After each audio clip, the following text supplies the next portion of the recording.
Em viagem ao Golfo Pérsico, o presidente Trump se encontra com o presidente interino da Síria na Arábia Saudita. Na Flórida, imigrantes ilegais são presos em canteiro de obras. No Brasil, o advogado usa máscara realista para invadir prédio e realizar furtos. E tem ainda as notícias internacionais. O Brasil News começa agora.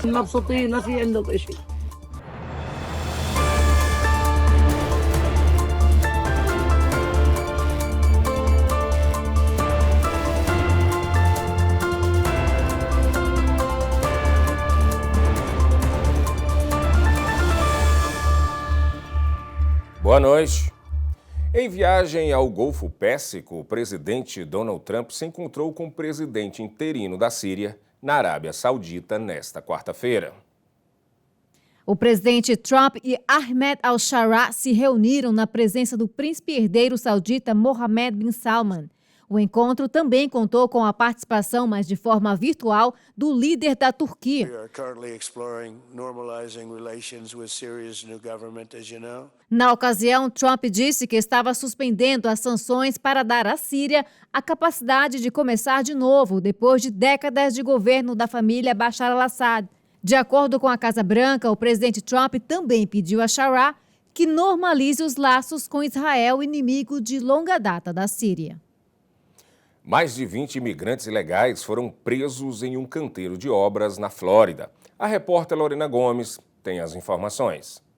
A ação aconteceu depois de uma postagem em uma rede social. Nela, o Departamento de Segurança Interna, em Tampa, informou que estava investigando se empresas de construção da região de crescimento mais rápido dos Estados Unidos estavam contratando imigrantes ilegais e violando a lei federal. Poucas horas depois, ainda na terça-feira, o órgão anunciou a prisão de mais de 2 dúzias de imigrantes indocumentados em um canteiro de obras em Wildwood, no condado de Sumter. O local fica a cerca de 1 hora de Orlando. Os presos são do México, Guatemala e Honduras. Alguns deles teriam sido deportados anteriormente. Detalhes sobre o número exato de detidos, as acusações e o motivo da operação ainda não foram divulgados. E 2 imigrantes indocumentados estão enfrentando acusações de sequestro. A polícia encontrou Edwin Alberto Cardenas, de 22 anos, e Erickson Leonel Ulo Flores, de 18, com 2 adolescentes que haviam sido dadas como desaparecidas na Carolina do Norte. Segundo as investigações, no dia 3 de maio, as meninas de 14 e 15 anos deixaram um bilhete para os pais dizendo que saíram com 2 homens que estavam conhecendo. Elas teriam ido por conta própria. As meninas foram encontradas com suspeitos na casa deles, na praia de Daytona. Segundo a polícia, elas não tinham ferimentos e foram devolvidas aos pais. Os 2 homens estão presos na cadeia do condado de Volusia, sem direito à fiança. E o linebacker do Miami Hurricanes, Adarius Haynes, era um dos motoristas envolvidos em um acidente que aconteceu na tarde de sábado em Largo. O carro do atleta se chocou com outro veículo, onde estavam 3 pessoas que morreram devido ao impacto. As vítimas eram uma senhora de 78 anos que dirigia o veículo e 2 crianças, de 4 e 10 anos. O atleta ficou ferido e chegou a ser levado para o hospital sem gravidade. Até agora, nenhuma multa ou acusação criminal foi apresentada. O clube Miami Hurricanes divulgou um comunicado se solidarizando com as famílias das vítimas. A polícia de Largo está investigando o caso. E o atirador responsável pelo tiroteio na Universidade Estadual da Flórida, a FSU, compareceu ao tribunal na terça-feira. Phoenix Ickner, de 20 anos, permaneceu em silêncio. Acusado de 2 assassinatos e 7 tentativas de homicídio, ele participou da audiência por meio de uma videoconferência, direto da prisão. A juíza ordenou que o suspeito permaneça preso sem fiança. Além disso, ele não pode ter contato com as vítimas nem com as famílias. A juíza aprovou ainda a nomeação de 2 defensores públicos para o suspeito. No dia 17 de abril, Ickner abriu fogo na instituição, matando 2 pessoas e ferindo outras 6. E em Miami, um projeto pretende gerenciar o crescimento da população de pavões. A proposta é fazer vasectomia nos animais. Os pavões em Pinecrest, no subúrbio de Miami, já são muitos, mas eles não são apenas férteis. São barulhentos, territoriais e agressivos a ponto de atacar o próprio reflexo nos carros. A solução para controlar a população que só cresce a cada dia pode vir de algo não convencional: vasectomizar os pássaros machos. O Dr. Don Harris lidera o projeto de esterilização.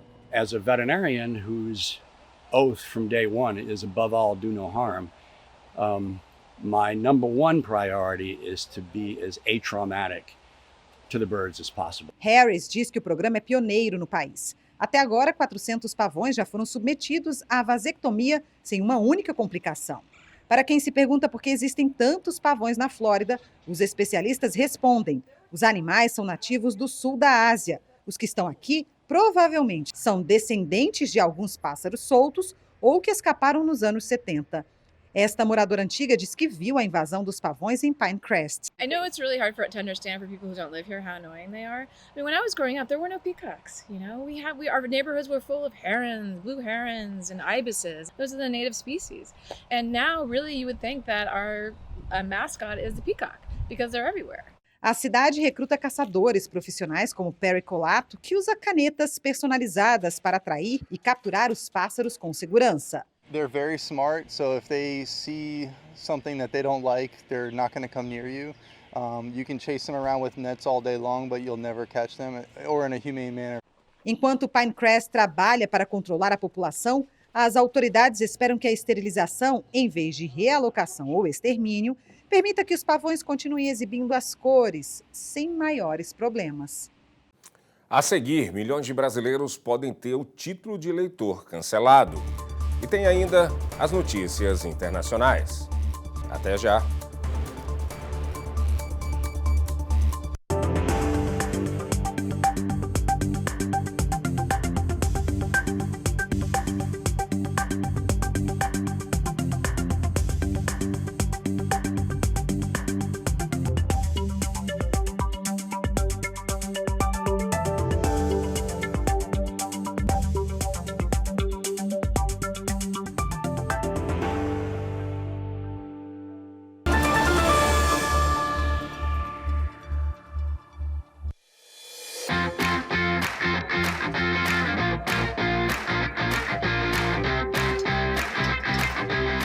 Mimoso traz para sua mesa o autêntico sabor de Minas Gerais.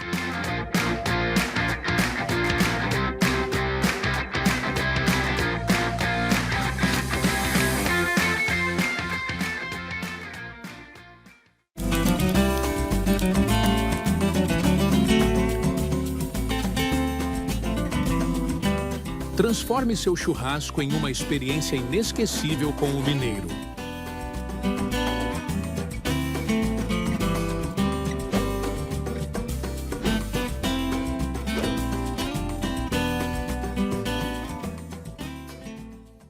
Essa é a história da receita caseira do pão de queijo Forno de Minas. Uma história cheia de paixão, ingredientes naturais e muito queijo curado, feito aqui na Forno de Minas. Crocante por fora, macio por dentro.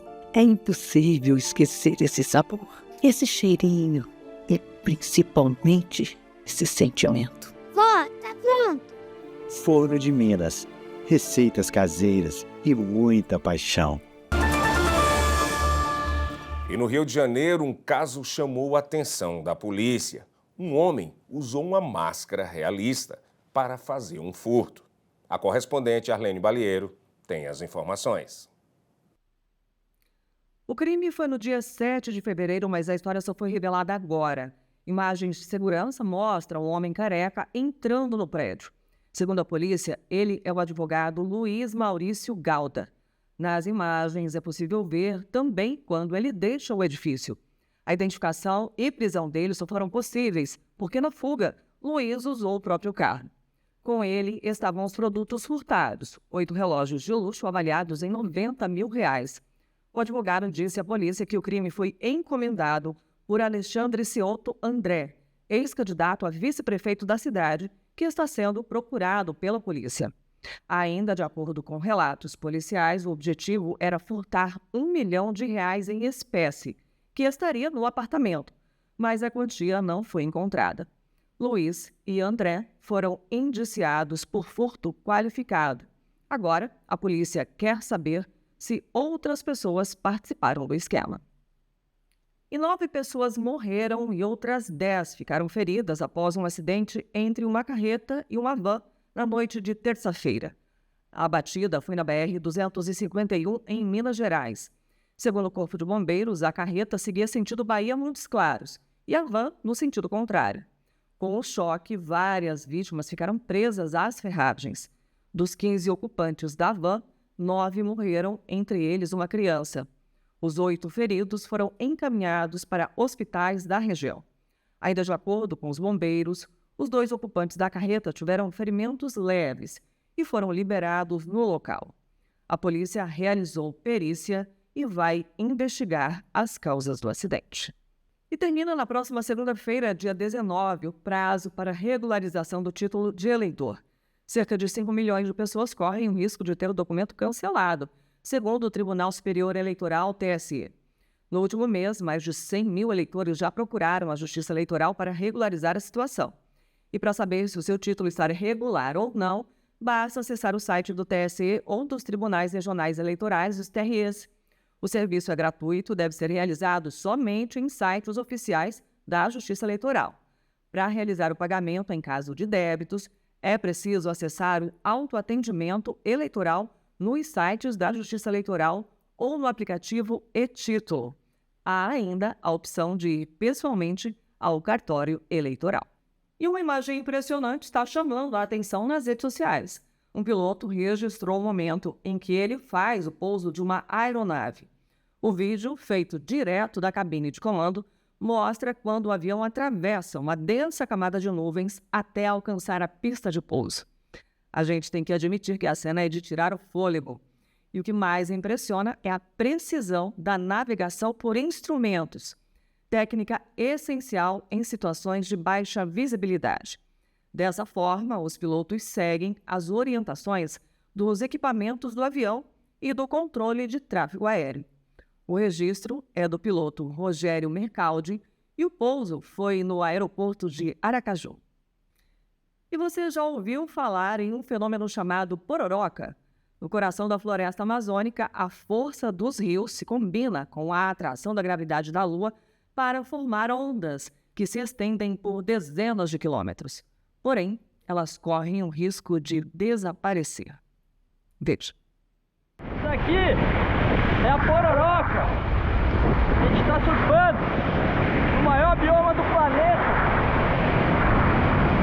Ano de COP30. Sejam bem-vindos à Amazônia.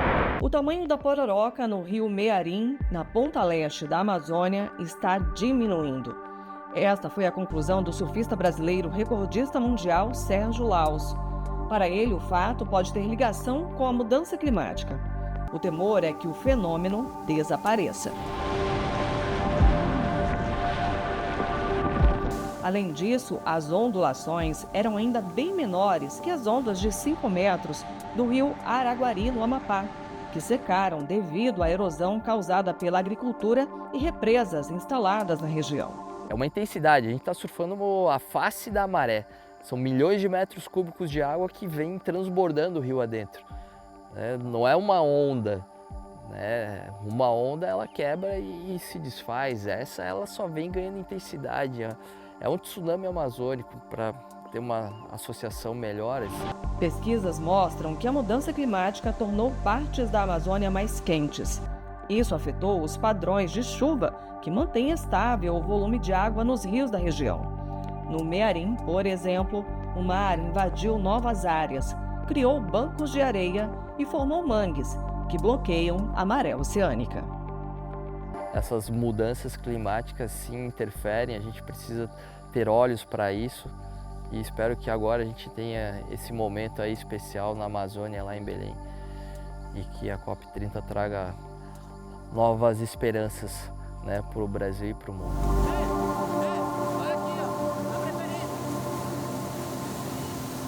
Veja agora a cotação do dólar frente ao real.